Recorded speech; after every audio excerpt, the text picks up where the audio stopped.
Maka dalam kaidah penyakit pun Ibnu Qayyim al-Jauziyah rahimahullah juga menyebutkan bahwa penyakit hati itu jauh lebih bahaya daripada penyakit raga, jauh lebih bahaya.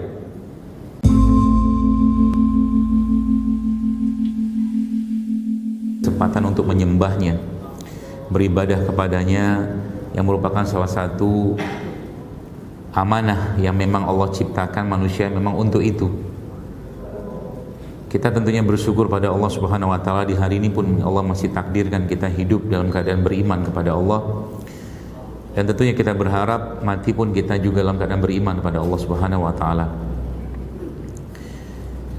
Dan tentunya rasa syukur ini tidak cukup hanya sekedar di lisan saja. Bahkan kita tahu bahwa bulan atau sebentar lagi kita akan masuk ke bulan Zulhijjah, bulan yang mana kita tahu bahwa di sini ada satu ibadah yang sangat agung. Kita tahu bahwa biasanya Allah dalam Al-Quran, hadirin sekalian, itu menyematkan perkataan atau kata sholat itu dengan zakat. Tapi di ayat atau di surat Al-Kautsar kita tahu bahwa Allah Subhanahu wa taala menyematkan atau mendekatkan sholat itu bukan dengan zakat, tapi dengan berkurban. Inna a'tainakal kautsar fasholli lirabbika wanhar inna syani'aka huwal abtar. Maka ketika tentunya kita tahu ketika Al-Quran memberikan petunjuk seperti itu, di mana di situ atau ayat tersebut atau surat tersebut adalah salah satu surat yang biasanya menjadi salah satu rujukan tentang berkurban. Maka salah satu caranya kita adalah, kalau kita bicara yang bersyukur, adalah dengan cara memperbanyak sholat-sholat kita atau sholat-sholat sunnah kita dan meningkatkan kualitasnya. Dan paling utama mungkin di bulan Zulhijjah, insya Allah sebentar lagi kan kita hampiri dia, adalah dengan berkurban. Yang menariknya bahwa kita tahu bahwa dalam surat tersebut pun Allah Subhanahu wa taala memberikan sebuah kalimat yang unik sebenarnya. Kalimat yang di situ kita dengar ya. Inna syani'aka huwal abtar. Inna a'tainakal kautsar fasholli lirabbika wanhar. Nahar itu, Bapak sekalian, dalam bahasa Arabnya itu bukan menyembelih kurban sebenarnya, atau menyembelih ya, atau berkurban sebagaimana tafsirannya, tapi memotong kurban pada leher bagian bawah. Yang itu biasanya banyak dilakukan atau biasanya hanya dilakukan pada unta saja. Kita tahu kalau kita motong kambing itu kan di bagian leher atas. Leher atas yang kita potong, kita pegang, kita potong ya. Kalau yang belum pernah motong kambing, potonglah. Karena emang nggak semua orang berani motong hewan kurban kayak begitu ya. Tapi kalau kita mengikuti kisahnya, harusnya setiap laki-laki yang hidup di dunia ini katakanlah yang mengaku muslim harusnya pernah motong kurban ya, harusnya pernah motong. Kalau ngelihat dari wajah-wajahnya sih kayaknya banyak yang belum kayak aja ya. Alasan takut lah, darah segala macam ya. Mungkin perlu dibikin hashtag nggak laki-laki kalau belum motong ya. Kenapa disebut nggak laki-laki? Karena memang Al-Quran itu menggunakan dua frase atau dua kata yang berbeda untuk laki-laki. Ada laki-laki disebut dengan zukuroh. Zukuroh itu laki-laki secara jenis kelamin saja. Jenis kelaminnya laki-laki, zukuroh ya. Itu laki-laki, jenis kelamin. Tapi kalau Al-Quran menggunakan istilah laki-laki sebagai sosok ya, jantan, sosok jantan, lelaki gitu kan, maka Al-Quran menggunakan kata rujulah ya. Maka kalau kita sering dengar dalam surat An-Nisa itu kan ar-rijalu qawwamuna 'alan nisa. Sebelum kata qawam itu kan ada kata-kata rijal ya. Ternyata emang zaman sekarang pun saya pernah baca satu data bahwa hormonnya atau kadar testosteron laki-laki di usia 30 tahun di zaman-zaman sekarang ini, laki-laki usia 30 tahun di zaman-zaman sekarang ini itu sama dengan laki-laki yang berusia 60 tahun di tahun 80-an. Makanya tadi saya nggak heran waktu disampaikan mungkin sama siapa tadi, Pak DKM atau apa itu, katanya di sini banyak yang kena asam urat. Naik tangga aja nggak bisa. Ya kita blamingnya atau menyalahkannya mungkin bisa ke bisa ke minyak segala macam. Tapi mungkin blaming terbesarnya kalau mau cerita tentang bagaimana Islam itu mengajarkan sehat, justru malah kembali ke diri kita. Makanya kalau saya lihat langit begini, saya ingat hadis Nabi SAW yang Nabi itu mengajarkan sebuah doa. Ya, doa itu bagus sekali. Kalau bapak-bapak mungkin di tempat seperti ini yang sering menatap langit, bisa dibaca doa itu supaya apa? Supaya jiwanya itu terjaga gitu ya. Ya. Doa itu bunyinya Allahumma inni a'udzubika. Jadi Nabi itu bukan dalam sebuah riwayat Ummu Salamah radhiyallahu anha, Nabi menyebutkan atau beliau menyebutkan bahwa Nabi itu sering menatap langit. Sambil menatap langit Rasulullah SAW itu membaca doa ini. Allahumma inni a'udzubika an adilla au udhalla au azilla au uzalla au azlima au uzlama au ajhala au yujhala alayya. Nanti bisa di browsing lah itu.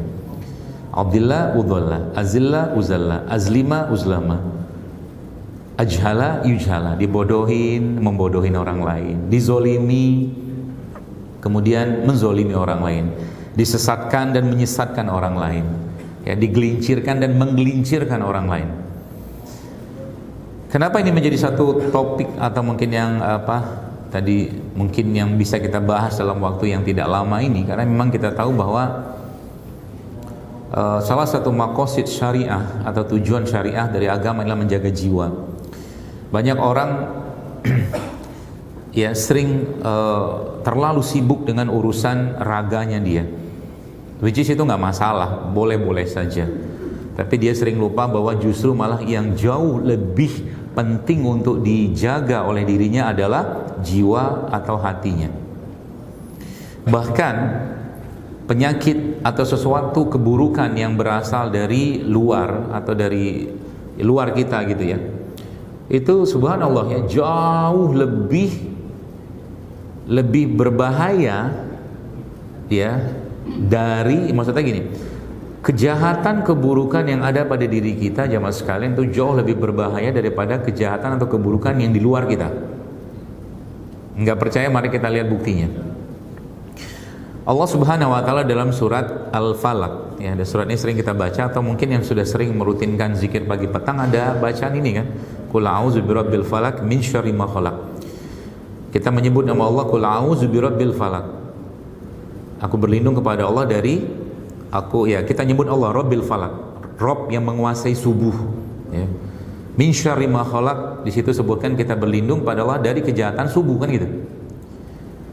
Tapi menariknya di situ cuma sekali kita menyebut nama Allah Rabbil Falaq, Qul a'udzu birabbil falaq kan gitu, untuk kejahatan eksternalnya kita ya. Tapi lucunya atau bukan lucu, serunya adalah kalau kita baca surat An-Nas. Surat An-Nas itu kan adalah surat yang menurut saya itu unik gitu kan. Kenapa unik? Karena di situ kita menyebut Allah 3 kali. Qul a'udzu birabbin nas, malikin nas, ilahin nas. 3 kali kita menyebut nama Allah untuk kejahatan dari dalam diri kita. Min syarril waswasil khannas. Kan gitu. Artinya untuk urusan was-was itu atau kejahatan atau hal yang sifatnya mengganggu diri kita yang berasal dari diri kita, kita bahkan meminta perlindungan 3 kali sekaligus kepada Allah dengan menyebut Rabbin nas, ilahin nas, malikin nas dalam surat tadi. Ya. Maka dalam kaidah kesehatan jamaah sekalian itu kurang lebih sama lah. Ya. Justru malah penyakit-penyakit yang terjadi, kalaulah kita bahas penyakit fisik, kita memang tidak lepas dari masalah was-was yang berlebihan. Ya, saya pernah berikan contoh sederhana. Ya, ada mungkin bapak-bapak gitu kan, mungkin ada mengalami kayaknya, mungkin dia makan emping sebiji emping gitu kan. Empingnya 1 keping gitu kan, bahasa kita gitu lah ya. Habis makan emping itu tiba-tiba asam uratnya 8, cuma 1 gitu. Makan emping 1, tiba-tiba asam uratnya melesatnya luar biasa. Apa sebab kira-kira? Ya, kalau dalam apa yang saya pelajari itu banyak sebab tentunya ya. Meskipun sebelumnya dia aman-aman aja tuh. Contohnya misalkan begini. Waktu dia mau makan emping itu misalkan ya, dia sudah curiga sama emping ini, jangan-jangan emping bisa bikin asam urat saya naik gitu kan. Tuh. Kalau dia was-was itu yang muncul, maka itulah racun yang jauh lebih berbahaya katakanlah daripada katakanlah apa tuh namanya urat ya, uric acid yang ada pada emping tadi gitu loh. Banyak kayak begitu. Contoh mungkin di bulan ini kan atau bulan apa Zulhijjah atau bulan Idul Adha ini kan biasa hewan yang paling banyak dipotong salah satu kan kambing. Kambing itu kan salah satu hewan yang paling sering dikambing hitam kan menurut saya. Karena dibilangin menyebab kolesterol lah, segala macam lah. Nah, aslinya sih nggak gitu kalau Anda baca datanya ya. Nggak seperti yang dibayangkan itu. Nah, gara-gara apa itu mungkin terjadi? Salah satunya mungkin gara-gara curiga tadi. Maka kalau makan jangan curiga. Makan aja. Ya, karena curiga, was-was, buruk sangka kita itu akan menyebabkan diri kita justru malah bermasalah dengan apa yang kita makan. Apalagi misalkan ketika di rumah dikasih emping sama istri, misalkan istrinya bilang sudah tahu asam urat masih juga makan emping, itu racun itu. Kalimat itu tuh racun. Ya. Atau sang suami merasa tertindas dengan istrinya, itu juga bisa. Ya. Itu banyak saya temukan. Kita ngobatinnya gampang-gampang aja. Ya. Salah satu doa tadi kan Allahumma inni a'udzubika an azlima au uzlama. Tahu artinya? Artinya itu ya Allah, aku berlindung kepadamu dari menzolimi dan dizolimi. Nah, itu maksudnya. Jadi mungkin di sini banyak laki-laki yang terzolimi. Mungkin. Saya nggak tahu terzoliminya dengan apa. Ya, mungkin dengan kata-kata, mungkin dengan sikap, ya. Jadi salah satu cara memang itu tadi saya bilang bahwa memang agama itu, ya, petunjuk Allah, ya, Quran, hadis-hadis Nabi itu memang fungsinya itu menjaga itu. Supaya apa? Kalau mungkin bahasa saya faiza khatabahumul jahilun kata Allah. Qaulu salam. Jadi kalau orang-orang bodoh tuh ngomong, bilang aja salam perdamaian. Ente ngomong apa terserah gitu kan. Itu. Dengan konteks kita tidak mengganggu dia juga. Ya, supaya jiwa kita itu tenang. Supaya hati kita itu tenang. Ya. Saya banyak dapatin beberapa waktu belakangan memang saya pribadi memang pengen ngulik-ngulik itu maksudnya Rasul itu mengatakan iza sholaha jasada kulluh kata Nabi. Bahwa dalam tubuh manusia itu terdapat segumpal daging. Kalau dia baik semua, rusak semua sama. Berarti kan sebenarnya kaki, tangan, organ tubuh kita ini mereka cuma tentara aja. Panglima itu justru malah hatinya, kolbunya gitu loh. Jadi dia ngikutin aja dan dia memang bereaksi meskipun kita dalam bahasa terjemahan fisiknya bisa jadi kolbu itu kan adalah jantung, heart gitu kan kalau orang sana menerjemahkan itu atau menggunakan bahasa itu. Maka dia harus tenang terus gitu kan. Tenang aja. Hatinya tenang, jiwanya tenang, imannya tenang, enggak gerusak-gerusuk gitu kan. Apa yang mau dikhawatirkan? Emang kerjaan setan kayak begitu. Kerjaan iblis kayak begitu, bikin was-was, bikin enggak tenang. Sehingga apa? Raganya nanti ikut-ikutan aja tuh. Ya, raganya apa tubuhnya itu atau jasadnya itu hanya akan ngikut saja apa yang dirasakan oleh si hati tadi. Ya, makanya hati ini Bapak Ibu sekalian, ya, kolbu ini memang dia harus terus diajak ngobrol sama Allah. Diajak ngobrol. Ngobrol apa sama Allah? Ngobrol hal dari hal yang paling sepele sampai hal yang paling berat diajak ngobrol. Allah itu aslinya senangnya sebenarnya bukan apa ya? Diajak ya bagus kita berdoa Rabbana hablana min azwajina. Doa-doa Quran itu bagus itu. Itu mantra-mantranya mau tanda kutip. Itu ajian-ajiannya, ya. Tapi sebenarnya justru yang Allah inginkan itu adalah bagaimana hati itu berkomunikasi dengan Dia. Jadi diterpaut terus, terjaga terus hatinya. Ya. Kalau begini nggak ada yang perlu dikhawatirkan. Apa yang perlu dikhawatirkan? Urusan penyakit. Adalah beberapa waktu lalu ada seorang yang konsul tanya ke saya, dokter ini saya sakit begini. Saya ngelihat dari raut mukanya aja, ini orang bukan sakit berat banget gitu kan.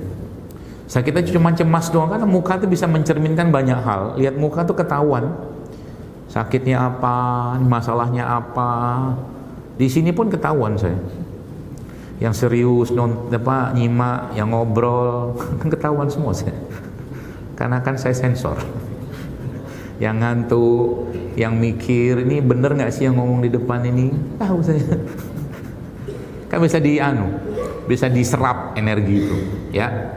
Makanya tadi saya bilang sama dia, saya bilang sama ibu itu, saya bilang orang itu, saya bilang begini, Bu, tenang aja Bu, saya bilang, dengan atau tanpa penyakit ini ibu pasti mati, saya bilang. Betul ya? Ya betul lah. Daripada saya dengar terus menerus kan, ini kalau begini, kalau saya bilang, nggak kelar kalaunya. Saya juga mati, tenang aja. Ya, Anda mati, saya mati, tapi kita mati bukan karena penyakit, mati udah ajalnya. Jadi kalau ada orang, misalkan ada orang meninggal gitu kan, wafat, terus kita bilang, oh dia meninggalnya karena stroke, oh bukan, udah wayanya meninggal, udah waktunya meninggal, udah. Ya sakit itu wasilahnya aja. Ada orang sekian lama sakit nggak mati-mati juga, gitu loh. Ya jadi jemaah sekalian, itu akhirnya awalnya dia agak shock dengan kata-kata begitu, tapi akhirnya masya Allah senyum juga dia. Ini yang saya kejar, saya tunggu ini. Karena toh saya bilang begini, kita mau berobat apapun, kalau Allah belum takdirkan sembuh, nggak bakal sembuh. Nggak ada yang perlu kita banggain. Mau pakai gaya ini, nggak ada. Orang Allah udah bilang wa iza maritu fahuwa yashfin, kalau sakit Allah yang sembuhkan, selesai. Yang mau dikejar Allah atau mau dicari Allah dengan ketika orang itu sakit, itu apa sebenarnya? Baik, kita belajar di sini. Bapak Ibu sekalian, jamaah sekalian, kita manusia ya. Kalau kita disuruh pilih antara makan sama puasa, pilihnya apa? Pilih apa? Jangan sok-sok jadi malaikat gitulah. Puasa, boro-boro. Pilih makan kita, enakan makan ya kan? Senang kita makan. Apalagi dah beratus-ratus mungkin video saya bilang jangan makan ini, enggak juga tuh. Berubah. Saya 5 tahun yang lalu kayak datang sini. Belum ada masjidnya, saudara nggak lupa lah. Masih juga mungkin ya para penggemar yang direbus pakai minyak itu loh. Jadi kata teman saya itu supaya framing itu bagus, nyebut gorengan tuh ini direbus pakai minyak dok. Iya. Baiklah. Kan dikasih tahu nggak mau, oke? Nggak mau, nggak apa-apa. Manusia kan. Kata Allah itu, innal insana khuliqa halu'a, kata Allah. Hobinya tuh keluh kesah aja. Ya, puasa. Wallah saya katakan kalau mungkin nggak ada puasa Ramadan, setahun tuh makan terus kita. Beneran. Susah puasa tuh Pak, karena susah makanya dikasih Allah rewardnya apa? Nggak tanggung-tanggung, nggak tahu nilainya. Mana ada pahala puasa disebutkan berapa? Nggak ada. Nggak ada kan? Kalau kita sedekah dari 10 pahala sampai 700 kan gitu bahasanya. Tapi pahala puasa nggak disebutin. Saking besarnya pahala puasa itu, apa yang terjadi? Allah siapkan satu pintu khusus di surga untuk orang yang berpuasa. Kan rewardnya gede banget. Oke, gak mau berhenti makan. Kasih tahu ini gak mau. Apa gak mau? Apa yang Allah kasih? Caranya gimana Allah menghentikan kita makan? Banyak. Cara Allah menghentikan kita makan, yang pertama dibikin kenyang. Gak bisa makan lagi. Mentok. Ya kan? Maka kalau Anda belajar atau pahami ada istilah fasting state atau mungkin feeding state, itu waktu lama kita berpuasa sama waktu makan. Ramadan tuh waktu makan kita tuh cuma 1,5 jam mungkin. Ramadan ya.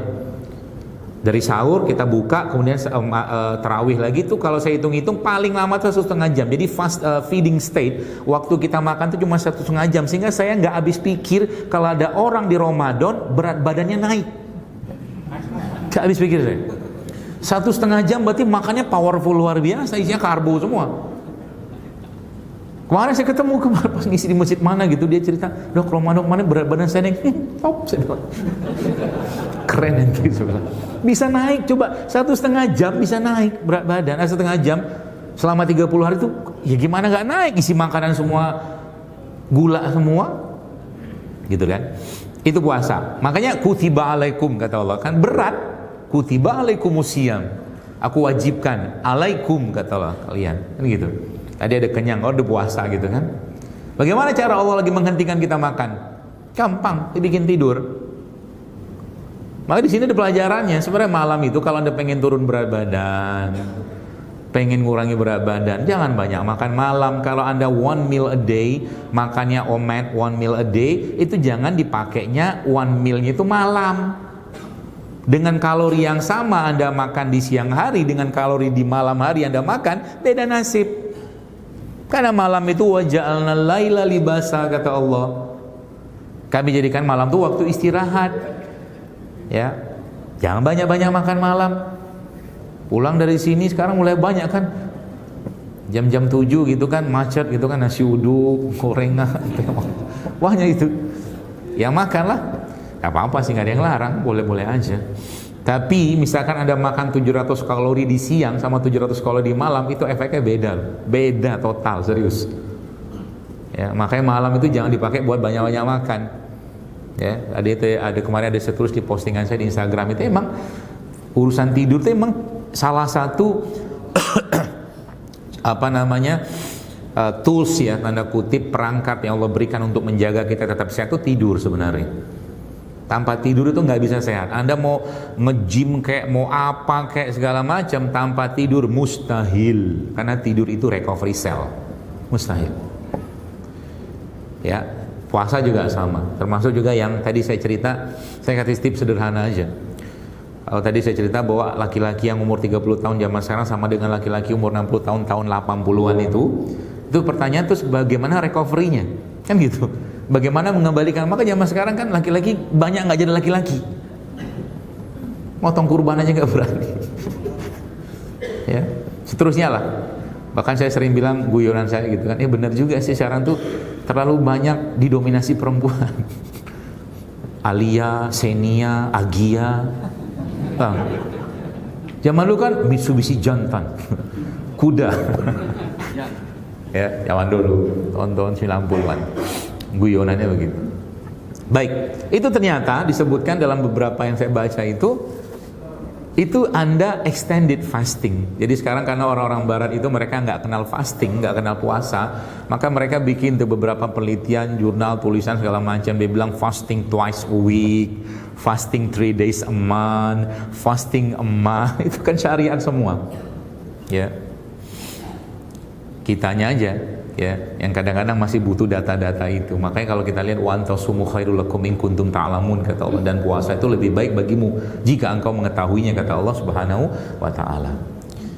Karena nggak ada metode kayak begitu, akhirnya mereka bikin namanya apa? Intermittent fasting.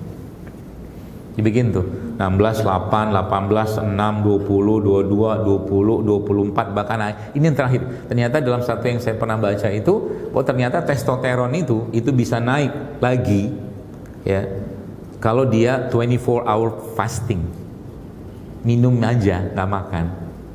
Jadi kalau mungkin kita bilang itu semacam water fasting gitu. Jadi nggak makan apa-apa, minum aja. Tapi memang disiapkan badannya. Ya, disiapkan itu maksudnya jangan ujuk-ujuk tiba-tiba nggak makan, kaget badannya nanti malah pusing. Seperti itu. Itu cara paling gampang.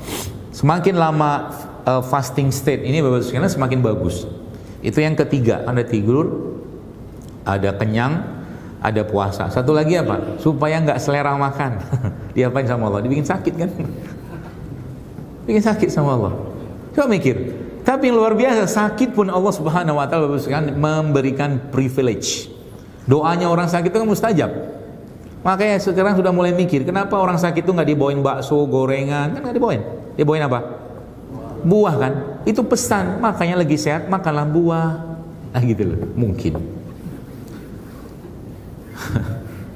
Seperti itu kurang lebihnya. Ya. Jadi itu caranya Allah menjaga kita. Ya. Tetap tenang, tetap stabil, hatinya damai. Makanya kalau kita baca dalam perang Badar itu, kisah perang Badar itu kan para sahabat itu takut. Belum pernah perang loh itu. ngelawan musuh yang jumlahnya hampir 1000 orang kan, cuma 300 orang. Apa yang Allah berikan buat mereka supaya tenang? Dalam surat Al-Anfal itu, apa yang Allah kasih ke mereka? Tidur kan, Allah tidurkan mereka. Sebelumnya Allah kasih hujan dulu. Jadi emang kalau masalah sudah terlalu banyak dan kita bingung cara mengatasinya, solusinya apa? Tidur aja. Tidur aja. Ya, Ashabul Kahfi, lihat, seru kalau kita bahas. Ashabul Kahfi itu sekalian, coba baca ayatnya itu. Ashabul Kahfi itu berapa lama tidurnya? Wallahu a'lam bishawab. Itu jawaban paling gampang. Hanya Allah yang tahu, yang bisa baca. 300 tahun. Tapi menariknya Allah nggak tulis 300 tahun. Ashabul Kahfi itu Allah tulisnya 300 plus ditambah 9 tahun. Coba lihat. Nggak disebutin 309 tahun itu, enggak, 300 ditambah 9 tahun. Saya mikir mungkin ayat itu maksudnya begini. Jadi waktu mereka dalam tidurnya mereka itu tiba-tiba ada teman mereka bangun. Oh lihat zaman masih sama, tidur lagi aja. Oh masih sama, tidur lagi aja. Sampai akhirnya ditambah 9 tahun. Jadi memang bagus itu kaum rebahan itu. Daripada dia melek bikin maksiat, tidur aja kalau gitu. Misalkan begitu loh. Ya, daripada dia melek, tidak banyak yang dia kerjakan, malah bikin dosa, tidur aja. Ya, tapi yang katakanlah yang sadar, akalnya dipakai gitu ya. Yaitu tidur itu salah satu solusi. Makanya saking luar biasanya efek tidur itu kalau Anda baca risetnya, penelitian, Masya Allah, luar biasa. Testosteron dia riset lagi, hormon-hormon, sistem metabolik, enzim, semua diperbaiki sama dia. Hanya mengandalkan tidur. Tentaranya Allah kan tidur. Ya. Saking luar biasanya tidur itu punya efek, Nabi kita sallallahu alaihi wasallam beradab luar biasa dengan tidur. Nggak ada langsung ujuk-ujuk tidur. Sebelum tidur Nabi berwudu, sebelum tidur Nabi baca ayat kursi, Ali Imran, Al-Falaq, An-Nas, Al-Ikhlas. Beradab luar biasa dengan, karena memang dalam tidur itu banyak sekali hal yang Allah berikan kepada kita. Ya, tidur. Bangunnya ngapain? Ya. Bangunnya supaya punya semangat. Kalau Bapak Ibu sekalian misalkan begini. Saya bilang sama Anda, besok semua karyawan atau semua karyawan Indosat istilah gedung ini akan dites. Misalkan gitu kan. Akan ketemu dengan pimpinan perusahaan ini yang tertinggi misalkan gitu. Akan dites dengan 3 pertanyaan. Ya, kalau nggak bisa jawab, dendanya misal ini ala-ala aja, 500 juta misalkan gitu kan.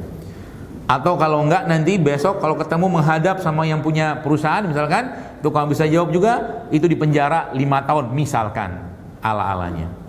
Anda kan pasti kelabakan, belajar kan, mempersiapkan kan, pasti begitu. Makanya kalau belajar dari atau mungkin kita mentadaburi saja doa bangun tidur itu kan doa sebenarnya ada pesan di situ. Apa kata Allah di sana atau kata Rasulullah SAW? Kan doanya kan Allah alhamdulillahillazi ahyana ba'da amata wa ilaihin nusyur. Wa ilaihin nusyur. Kita akan kembali pada Allah, ketemu Allah, mempertanggungjawabkan semua ini kepada Allah. Artinya pagi-pagi saja kita sudah tahu bahwa kita pasti bertemu Allah, makanya siapinlah hidup kita. Jadi judulnya kalau seorang mukmin itu masih ngeluh-ngeluh, nggak semangat, lah pasti ketemu Allah masalahnya. Tiap hari diingetin sama Rasulullah, pasti ketemu Allah. Tanggung jawab ini semua ngapain? Jadi suami ngapain? Jadi istri ngapain? Jadi anak ngapain? Jadi merantu, semua ditanyain sama Allah. Diingetin tiap hari sama Rasulullah dengan doa tadi. Itu baru satu tadabur doa bangun tidur. Supaya apa? Jiwanya tenang, supaya hatinya tenang bahwa dia pasti akan kembali sama Allah. Itu maksudnya. Makanya kalau kita bicara tentang sakinah itu kalau kita lihat dalam Al-Quran kan Allah menggunakan kata anzala, ya. Anzala itu kan diturunkan. Wallazi anzala sakinah fi qulubil mu'minin. Dia bukan didapat. Sakinah itu bukan sesuatu yang kita dapatkan dari bumi, ini nggak bisa. Dia dari langit, Allah yang kasih. Betapa banyak ya, mungkin kita lihat di mungkin pandemi kemarin orang cemasnya luar biasa, takutnya luar biasa. Ini memang itu kerjaannya setan, kerjaannya iblis, supaya apa? Orang tuh cemas luar biasa, cemas dengan urusan rezeki, cemas dengan urusan masa depan, semua dibikin cemas sama dia. Padahal kita harus sadar kan bahwa sebenarnya ya semua sudah diatur sama Allah. Maka dalam kaidah penyakit pun Ibnu Qayyim al-Jauziyah rahimahullah juga menyebutkan bahwa penyakit hati itu jauh lebih bahaya daripada penyakit raga, jauh lebih bahaya. Penyakit bakhil itu Bapak sekalian, bakhil ya, Nabi berlindung kepadanya itu kan, Allahumma inni a'udzubika minal hammi wal hazan, wa a'udzubika minal jubni wal bukhl, wa a'udzubika minal ajzi wal kasal, berlindung dari kikir, malas, sedih, pengecut, bakhil. Itu penyakit luar biasa loh itu. Takut itu penyakit, ketakutan. Ya, akhirnya apa? Akhirnya ujung-ujungnya seluruh organ tubuh kita ini Bapak sekalian, mereka itu sebenarnya juga memiliki atau punya apa istilahnya itu ya? Punya emosinya. Ya. Dan kalau dia nggak kuat, itu pasti akan ada efek ke organ tubuhnya. Saya banyak nemukan ya, contoh nih ya.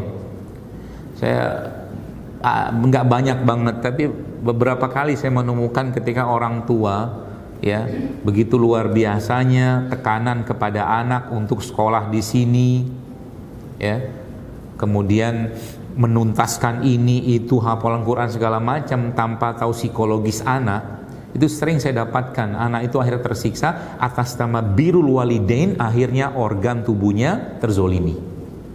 Banyak kayak begitu. Tiba-tiba masalah jantung, tiba-tiba masalah autoimun, penyakit-penyakit yang sebagian berat, sebagian lebih berat lagi itu ada. Ya, mungkin gara-gara apa? Nah, tadi, ya, gara-gara hatinya tidak pernah disentuh. Karena bisa jadi yang dibutuhkan bukan herbal, bukan makanan sehat, yang dibutuhkan adalah pelukan, adalah ucapan, adalah penghargaan, adalah apresiasi. Kamu nanti sekolah di sini 3 tahun ya, ini 3 tahun ya, selesaikan 30 juz. Bapaknya surat Asy-Syam aja nggak hafal-hafal. Ngompernya bandinginnya sama anak orang lain. Tersiksa anak itu. Contoh, ya, kayak begitulah. Banyak kajian kayak begitu Bapak sekalian. Ya, sehingga apa? Ya tadi, ya, bagaimana Al-Quran atau mungkin Nabi kita mengajarkan kepada kita bagaimana cara menyikapi itu, gitu ya. Kalau contoh nih begini, ini contoh nih ya. Ini kemarahan ya. Kita marah, tapi marah itu pun pada satu titik tertentu itu harus di-manage dengan baik. Contoh mungkin kita tahu, kalau seandainya misalkan ada, misal saja ya, ada orang dari luar, nggak tahu lah agamanya apa, datang ke sini, ke masjid ini, tiba-tiba kencing di depan karpet itu. Sejati kita marah kan? Kencing di rumah ibadahnya kita, tempat kita beribadah gitu loh, pasti marah. Tapi itu kan kejadian pernah terjadi di zaman Nabi SAW. Nabi tahu ini orang nggak paham. Ada badui datang, dia kencing di situ. Ya, atau juga lihat, ada satu kisah lagi Nabi itu ya, kalau mungkin bahasa kita tuh manajemen hati, manajemen perasaan, manajemen emosi. Ya. Ada seorang anak yang bertanya kepada Rasulullah, seorang pemuda. Dia tanya gini pada Rasulullah, "Ya Rasulullah, bolehkah aku berzina?" Kan keren kan pertanyaannya kan? Keren. Kita semua sudah tahu lah hukumnya zina itu apa. Tapi apakah Nabi langsung bentak-bentak anak itu, marah-marah anak itu? Enggak.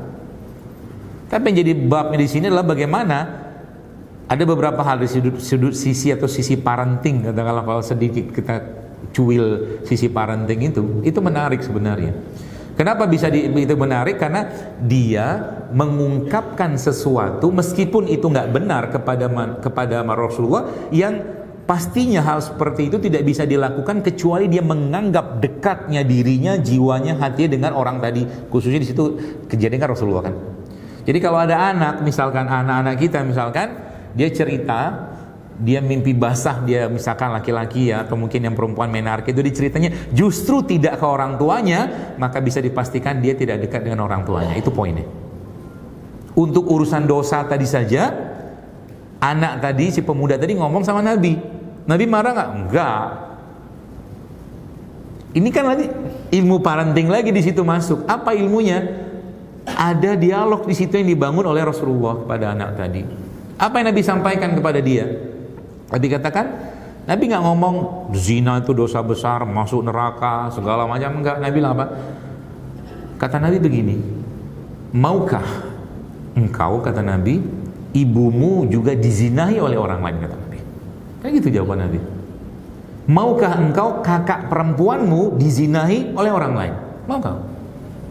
Enggak mau ya Rasulullah. Kalau gitu jangan kau lakukan pada orang lain. Selesai. Dialog kan? Jadi bukan justru malah apa ya, kemarahan, mungkin umpatan atau mungkin makian. Enggak. Ya, itu satu contoh lagi. Contoh apa lagi? Misalkan kita bicara curiga-curigaan zaman sekarang, ya. Kan gampang banget curiga. Makanya penyakit jantung, darah tinggi kan masih mendominasi.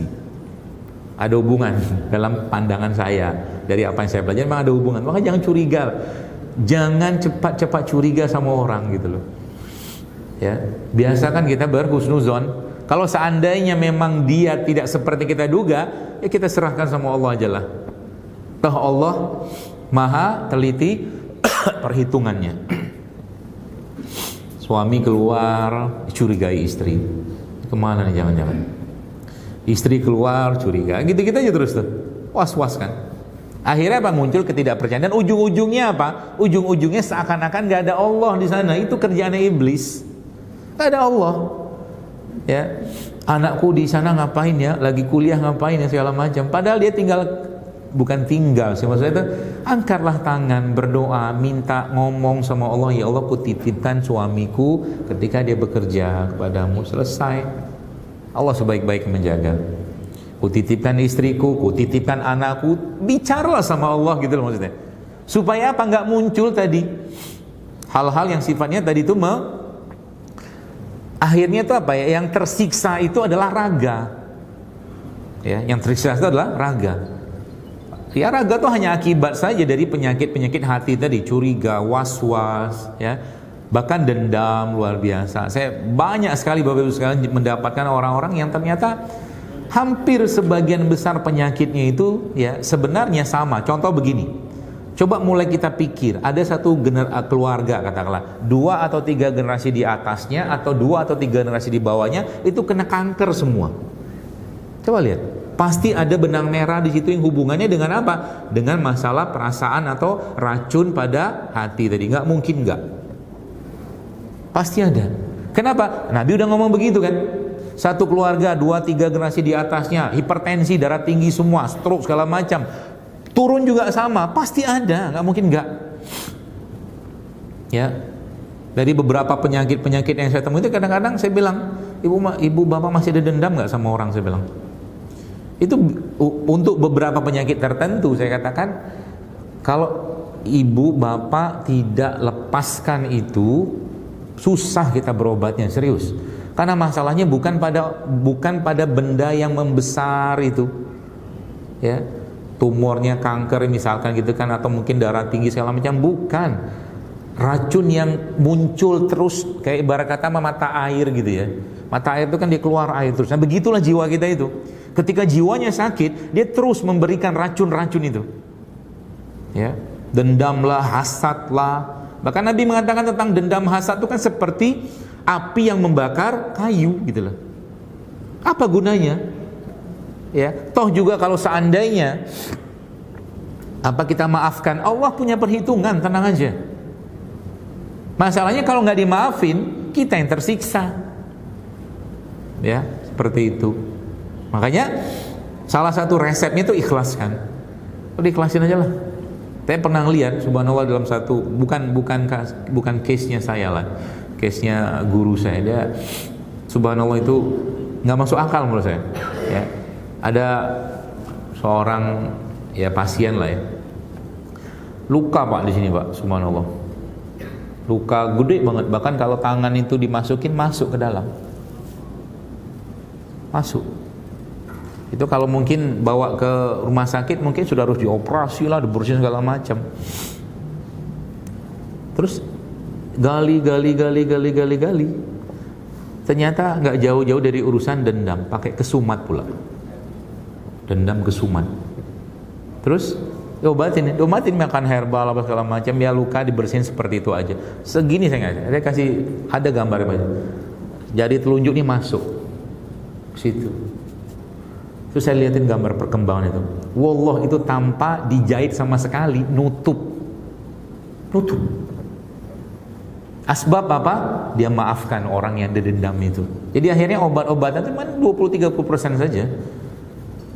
Segitunya dahsyatnya emosi itu. Putih merah gitu kan. Kalau lihat itu ya mungkin nggak bisa makan kita lihat itu. Anu banget memerah, banyak ada nanahnya di awal. Tapi tutup, nutup. Gitu. Sekian tahun dia menyimpan dendam itu, ya, kepada salah satu keluarga dia lah. Ya, seperti itu. Nah, inilah penyakit yang justru malah jauh lebih potensial terjadi zaman sekarang. Ya, karena orang gampang curiga, gampang buruk sangka, gitu kan. Gampang dendam, gampang baperan. Baperan itu termasuk penyakit juga itu. Ya, gampang tersinggung. Ya, dikit-dikit tersinggung apa. Pokoknya yang receh-receh dan remeh-temeh itu gampang banget membuat hatinya gusar, gitu loh. Penyakit itu sebenarnya, sampai penyakit-penyakit yang lain tadi, ya. Nah, sehingga sebenarnya banyak solusi dalam Al-Quran, bahkan termasuk saya kasih resep kepada Anda, ya. Ini sebenarnya kisah saya ambil juga dari sebuah kajian lah ya, atau mungkin obrolan dari seorang ulama, ya. Beliau mengatakan bahwa ini cara merefresh hati atau perasaan kita. Dia katakan, disebutkan dalam hikmahnya keluarga Daud, seingat saya begitu. Hikmahnya keluarga Nabi Daud alaihissalam. Disebutkan bahwa jika seseorang itu mau menggunakan akalnya dengan baik, kata dia, penulis ini, katanya penulis itu namanya Wahab bin Munabbih rahimahullah, maka jika dia mau mempergunakan akalnya dengan baik, maka dia harus membagi waktu dalam hidupnya itu menjadi 4 waktu, dia bilang. Waktu yang pertama adalah waktu dia bermunajat dengan Allah, ngobrolnya sama Allah, itu yang pertama. Kemudian waktu yang kedua adalah waktunya dia untuk bermuhasabah dengan dirinya sendiri. Ya, dia menilai dirinya, sudah ngapain umur sekian, udah ngapain, apa karya yang telah lakukan, apa katakanlah kebaikan sudah kerjakan, muhasabah terus. Nah, waktu yang ketiga adalah waktu dia berkumpul-kumpul sama temannya, atau mungkin bahasa kita kongko. Ya, ini disebutkan dalam hikmahnya keluarga Daud supaya akalnya manusia itu bisa optimal kerjanya. Ya, tapi disebutkan juga kalau mau mencari teman, dalam buku tersebut atau dalam penjelasan tersebut kan dijelaskan bahwa maka carilah teman yang bukan hanya pandai mencari atau memuji kita saja, tapi juga dia tahu masalah atau kekurangan kita sehingga dia bisa menasihati kita. Itu teman yang baik, bukan cuma pandai memuji aja. Ya. Nah, yang terakhir ini yang lucu, ya. Yang terakhir adalah waktu Anda untuk menikmati Anda dan diri Anda. Mungkin bahasa kita sekarang me time. Nah, dalam riwayat tersebut disebutkan bahwa, ya, jadi tapi ada syaratnya, ya. Ada syaratnya, dia harus halal, nikmat, enak, sehat, atau mungkin nggak berlebihan, gitulah kurang lebih, apapun itu bentuknya. Ya. Nah, yang menariknya apa? Yang menariknya ternyata dalam yang saya dapatkan itu bahwa 3 waktu yang pertama tadi, yang sama Allah, kemudian muhasabah kita sama teman itu akan optimal, bisa dikerjakan kalau seandainya yang 4 ini optimal. Dia bisa membuat yang 1, 2, 3 itu optimal. Ibadahnya jadi optimal, muhasabahnya jadi optimal, ketemu teman dengan optimal, kalau dia memanfaatkan me time-nya tadi, gitu loh.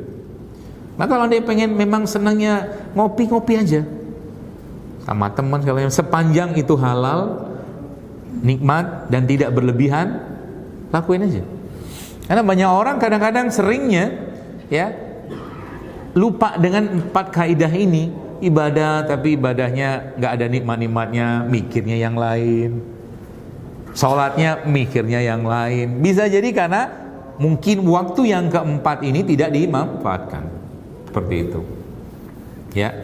Nah, ini bagus sekali. Jadi lagi-lagi ya penyakit-penyakit seperti ini ya, merasa tertindas, merasa terzolimi ya, merasa curiga, macam-macam itu korbannya justru malah adalah organ tubuh kita. Suatu hari saya pernah ketemu dengan seorang pengurus masjid ya, terus dia bilang, Ustaz saya mau konsul. Dia bilang, oh iya, apa ceritanya? Dia bilang, jadi bapak itu kena tumor di bagian batang otaknya. Itu tumornya jarang sebenarnya, jarang terjadi. Dan kalaupun ada, itu susah diapa-apain. Mau dioperasi nggak bisa, ya dikasih apa begitu, itu sulit lah intinya gitu. Jadi saya tanya sama dia begini, Bapak ada masalah nggak di rumah? Saya bilang. Dia bilang nggak ada. Ada sesuatu yang sifatnya berkaitan dengan prinsip hidup Anda, ya, yang itu dengan mata kepala Anda atau dengan perasaan Anda itu terlanggar, bahkan Anda menyaksikan itu dilanggar, tapi Anda tidak bisa berbuat apa-apa. Gitu. Saya ngomong gitu sama dia. Baru ngomong begitu nangis dia. Nangis ya. Ada Ustaz dia bilang. Apa ceritanya? Ceritanya dia tinggal di rumah mertuanya. Kalau nggak salah begitu. Mertua itu nggak sholat. Ceritanya beliau. Tiap hari dia menyaksikan itu. Dan setiap dinasehati untuk sholat, habislah dia dimaki-maki. Ini masalahnya sebenarnya. Ini masalahnya sebenarnya. Prinsip kan? Bahkan itu bukan prinsip lagi, itu kaidah agama, aturan agama yang dia melihat, merasakan, dilanggar dan dia nggak bisa berbuat banyak. Itu masalahnya saya bilang. Akhirnya ya muncullah berbagai macam masalah tadi. Ya, termasuk tadi yang si otaknya itu atau mungkin si tumor otak itu. Solusinya apa? Mau dikasih herbal? Gak usah. Suruh pindah. Gak bisa tinggal di situ. Ya, yang repot tuh kalau kita, ini yang repot. Kalau Anda atau kita ini Bapak Ibu punya gen kejujuran yang diwariskan oleh orang tua. Lalu Anda atau kita, ya kita bekerja di suatu tempat yang kita harus melihat kebohongan tiap hari, itu fatal. Banyak itu masalahnya nanti. Orang tuanya punya gen kejujuran, tapi dia dengan mata kepala dia menyaksikan sendiri kebohongan itu dan dia nggak bisa ngapa-ngapain. Itu efek ke badannya berat. Ya, penyakitnya itu berat. Ya, banyak sekarang kayak begitu. Banyak, alhamdulillah ya. Seperti itulah, Masya Allah. Jadi penyakit-penyakit seperti itu, nilai-nilai yang terlanggar, ya. Karena mereka semua bereaksi. Makanya kata Nabi, Rasulullah menjelaskan begini, Bapak sekalian. Nabi katakan begini, dosa itu kata Rasulullah adalah sesuatu yang menggelisahkanmu, kata Nabi. Manusia itu mau dia nggak ada Tuhan sekalipun, ya, ketika dia melakukan dosa pertama kali pasti takut, pasti gelisah, nggak mungkin nggak, pasti itu. Ketika dia ulang lagi sudah hilang rasa tadi, ya. Maka tadi ya, semua hal-hal yang sifatnya nilai-nilai tadi kalau dilanggar itu biasanya akan ada konsekuensi ke raga.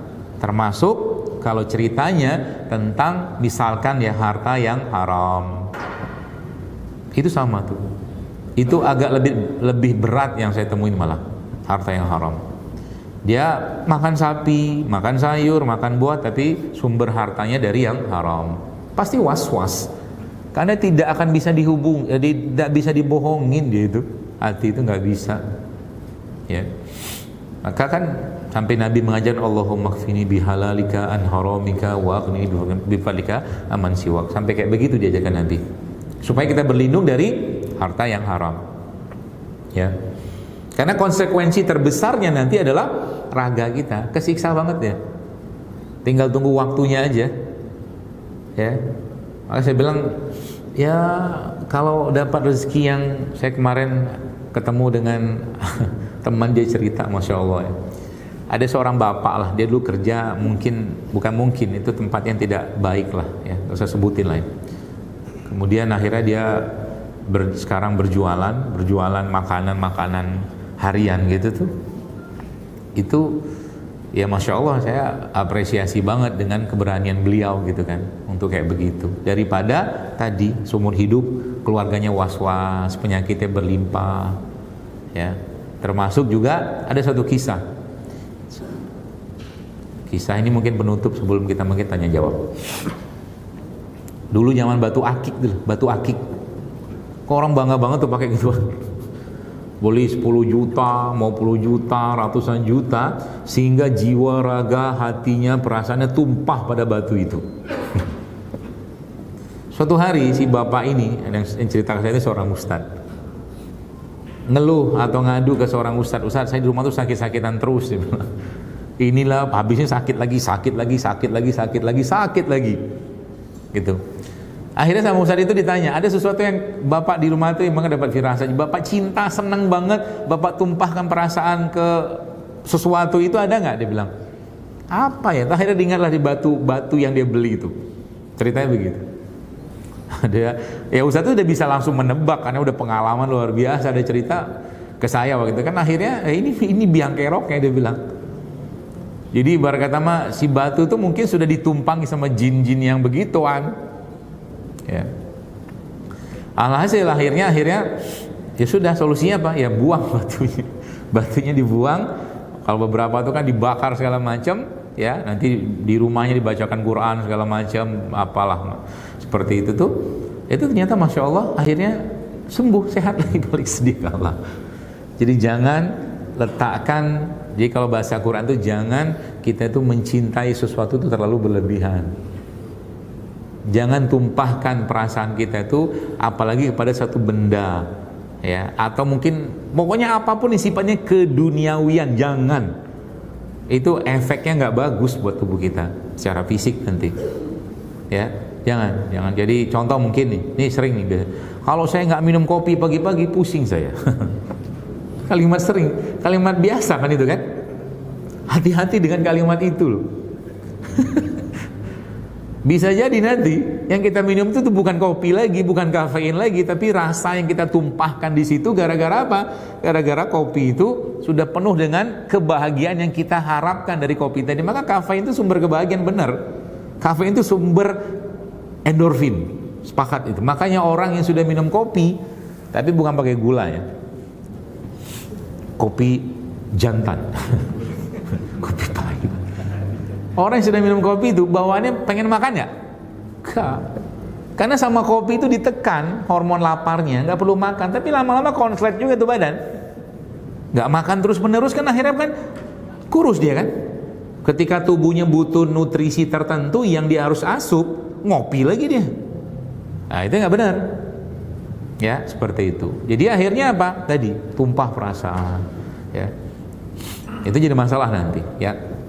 Nah, jadi dalam sesuatu itu memang ada emosi, ada perasaan yang diselipkan di situ. Termasuk juga dalam urusan makanan. Maka ada istilah good food is good mood, itu loh. Ada istilah itu. Jadi semakin bagus, semakin fresh makanan, semakin bagus mood kita. Semakin berasal dari alam, nggak banyak pengolahan, nggak banyak bahan tambahan pangan segala macam, semakin bagus moodnya kita. Saya kira mungkin itu yang bisa saya sampaikan. Ustaz, mudah-mudahan bermanfaat. Saya kembalikan lagi. Assalamualaikum warahmatullahi wabarakatuh. Baik, kalau mungkin hanya satu pertanyaan nih di kesempatan, silakan yang bertanya. Kalau ada berarti komisi dulu kita bisa. Oh, ada.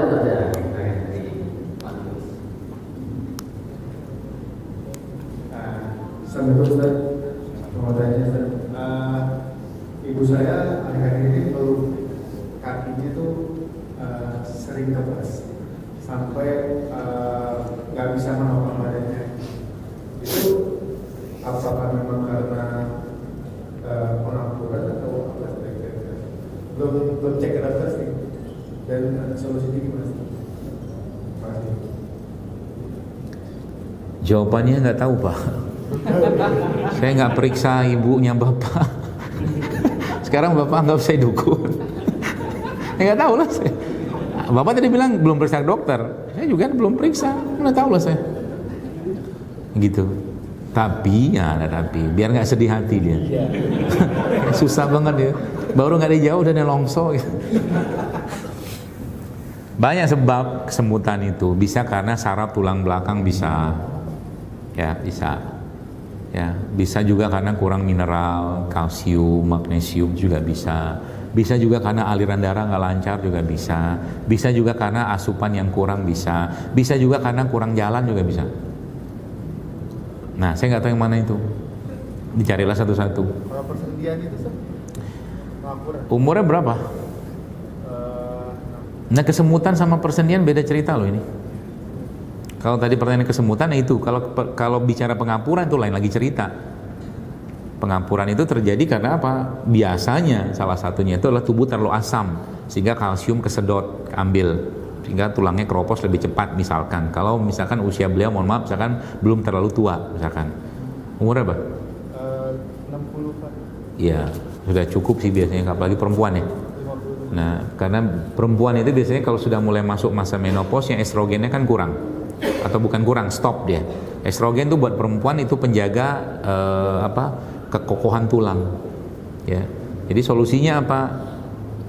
Ya kalau urusannya pengapuran, ya supply estrogen lagi.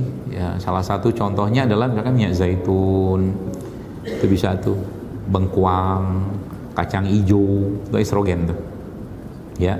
Kemudian minum itu kaldu dari tulang, bone broth namanya, juga bisa tambahkan ke menunya beliau seperti itu. Kalau kesemutannya usirlah semutnya.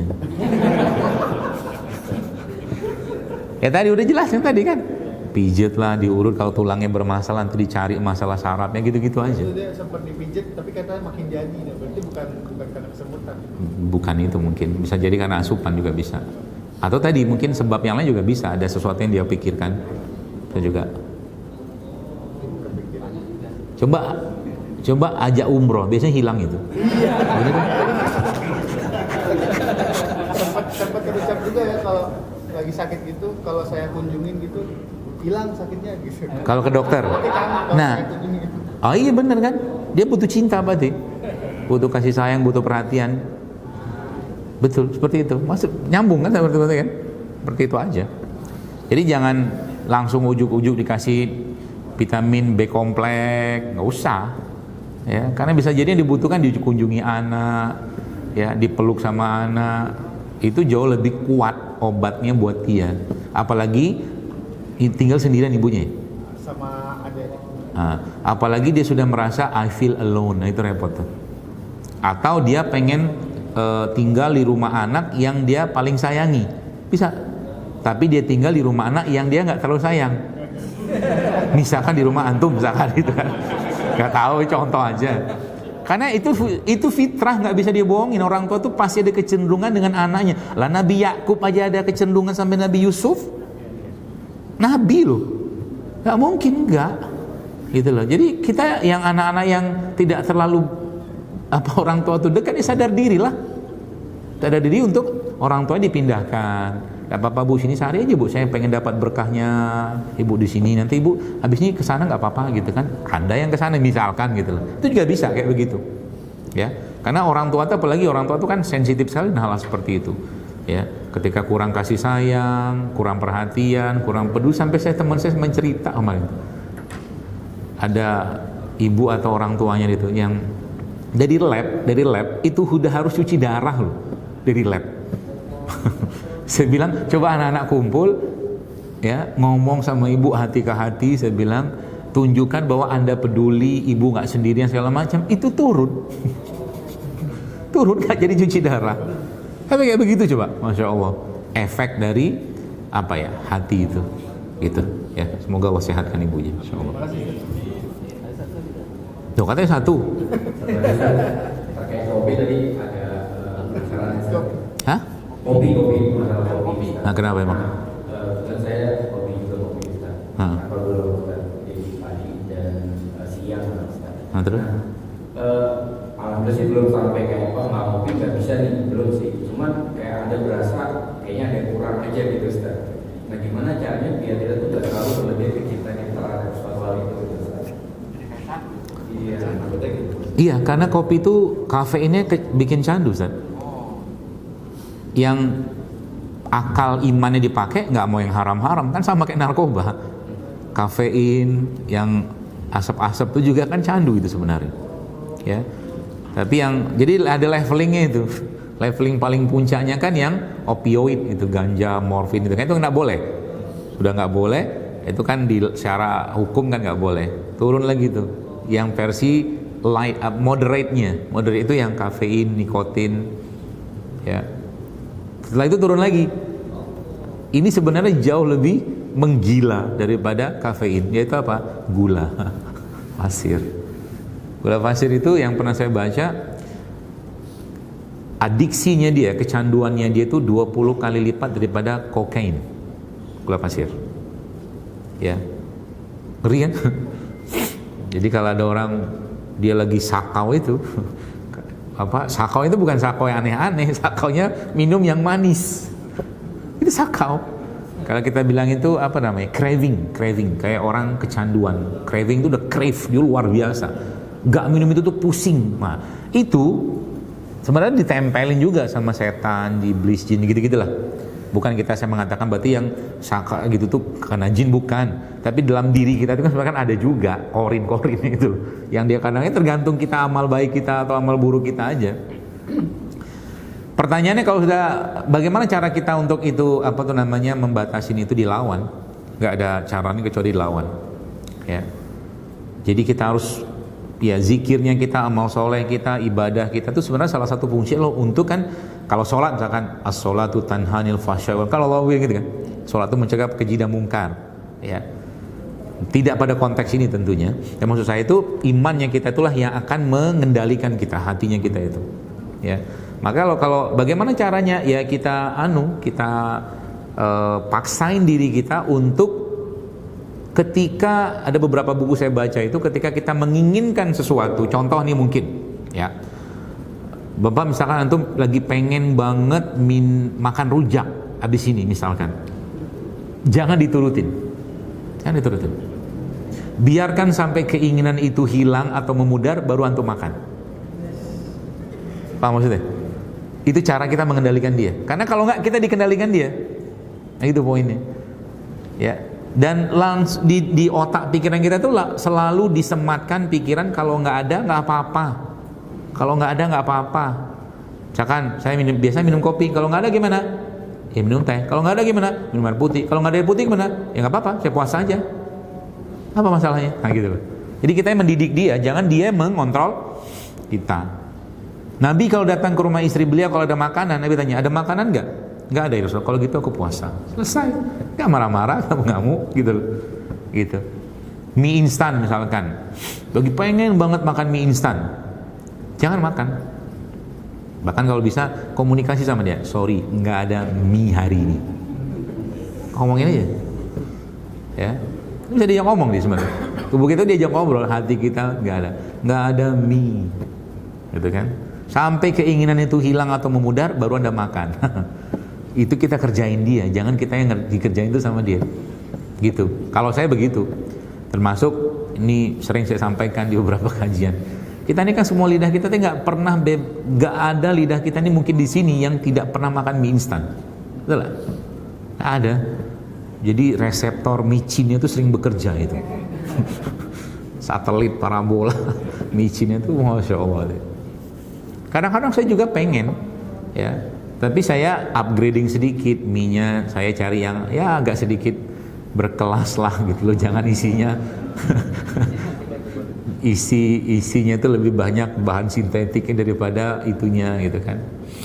Saya cari itu. Wah, habis itu saya bikin sendiri, ya. Kayak bikin mie-nya saya rebus, nanti bawang bombay-nya 1 sebiji,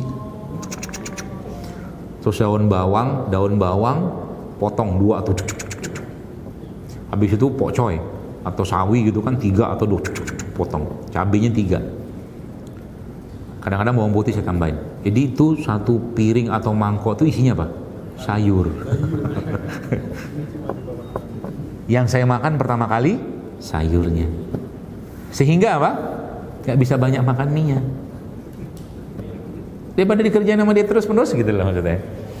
Gak apa-apa, pengen makan aja, jangan tersiksa juga. Waduh, saya harus makan nih. Kalau nggak makan, kalau udah pakai kata-kata kalau nggak makan, udah itu.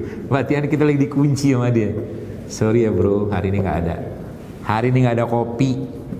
Bilang sama dia kayak begitu. Mau maksa-maksa, silakan. Mau teriak-teriak, silakan. Gitu ya.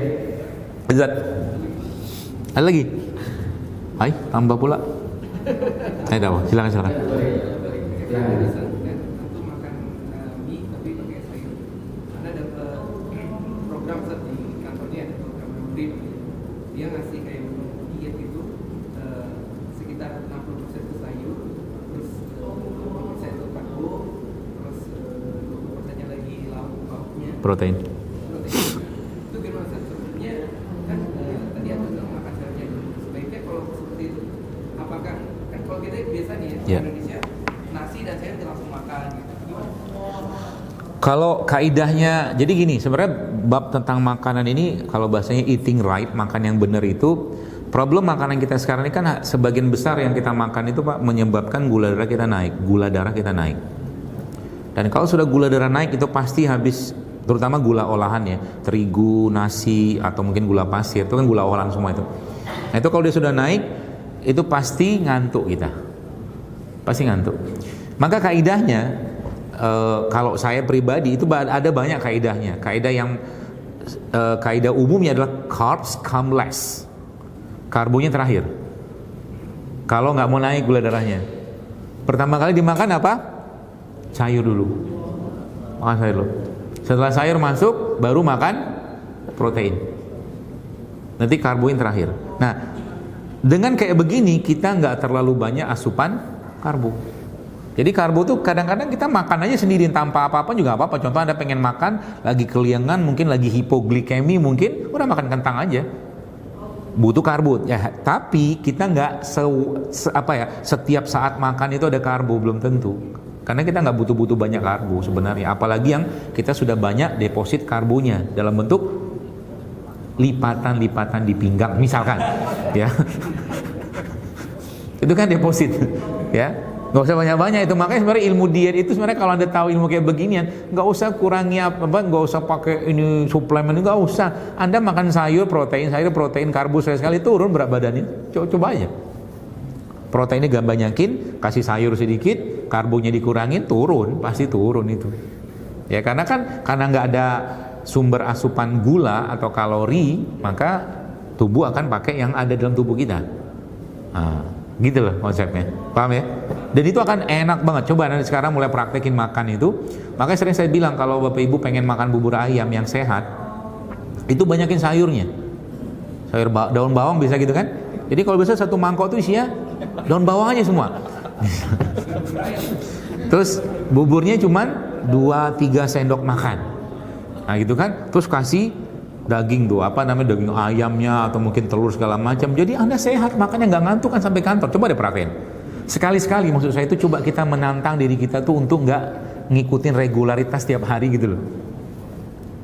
Begini aja tuh. Iya, saya tahu yang namanya makan bubur ayam itu biasanya dua tim tuh, tim adu sama tim pisah gitu kan. Coba sekali-sekali diubah sedikit supaya badan itu, otak itu seperti yang tadi pagi saya bikin postingan itu, otak itu lebih ada cipratan-cipratan elektron baru gitu loh, dengan mengerjakan hal-hal yang baru. Itu nanti makan bubur ayam baik. Kayak kalau saya tuh suka kayak begitu, ya.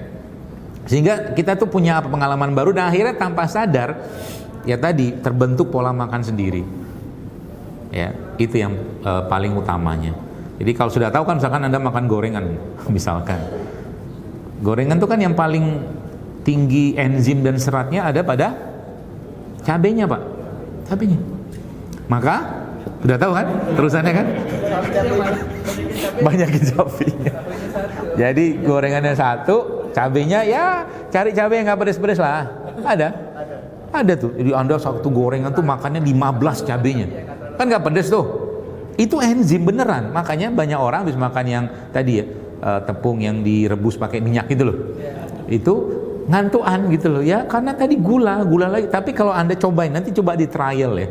Anda makan gorengan satu, cabenya banyak, tapi jangan cari cabai yang pedas juga. Nanti kan jontor gitu. Cari cabai yang nggak terlalu pedas, itu enzim semua itu. Makan sebelum gorengannya, sehingga nanti kalaupun kita tetap pengen oke lah, sudahlah, dilarang juga nggak bisa, aman kita. Wallahu a'lam bishawab. Subhanakallahumma bihamdika asyhadu an la ilaha illa anta astaghfiruka wa atubu ilaik. Assalamualaikum warahmatullahi wabarakatuh. Waalaikumsalam.